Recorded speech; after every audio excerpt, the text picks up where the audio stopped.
Mummy हा काय पसारा लावला ग माझ्या स्वयंपाकाच्या वेळेत तू? मी ना काय बनवते माहिती आहे का? मेथीचे लाडू. बघ मी मेथीच्या लाडूंसाठी काय काय तयारी केली तुला दाखवू का? आणि थंडी किती वाजते आता, याच दिवसात तर लाडू खाल्ले पाहिजेत ना. इथं चाललं आहे माझं गहू धुवून मस्तपैकी दळून आणले आणि ते पीठ भाजणं चालू आहे.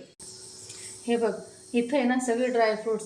हे काजू आहे, इथं गोडंबी आहे, इथं अक्रोड आहेत, इथं मगजचे बिये आहेत, अलसी आहे, नंतर इथं आहे ना डिंक आहे ना, तो पूर्ण मिक्सरमध्ये बारीक करून घेतला आणि नंतर चाळून घेतला. कारण मी डिंक आहे ना तळून टाकत नाही, तो कच्चाच टाकत असते. हे बघ अशी पावडर बनवायची. आणि इथं आहे बदामची पावडर. हे पण बदामचंच बुकटं आहे पा. हे तिघं आहेत ना, हे पूर्ण ड्रायफ्रूट्स आहेत. आणि नंतर इथं आहे डिंक.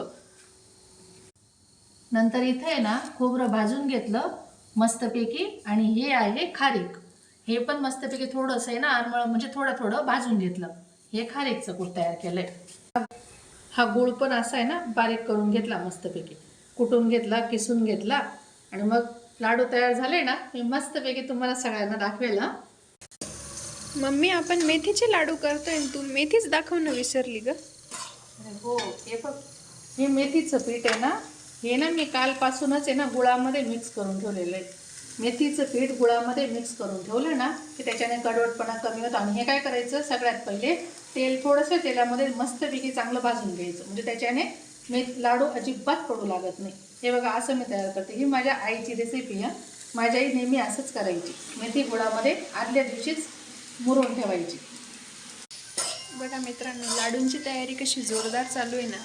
आणि एकीकडे माझा स्वयंपाकसुद्धा चालू आहे. स्वयंपाकात काय बनवलं हे तुम्हाला मी रोज शेअर करतेच, नेहमीप्रमाणे आज पण शेअर करणार, पण थोड्या वेळानंतर. तोपर्यंत बाय बाय. आणि माझ्या चॅनलला सबस्क्राईब पण करत चला.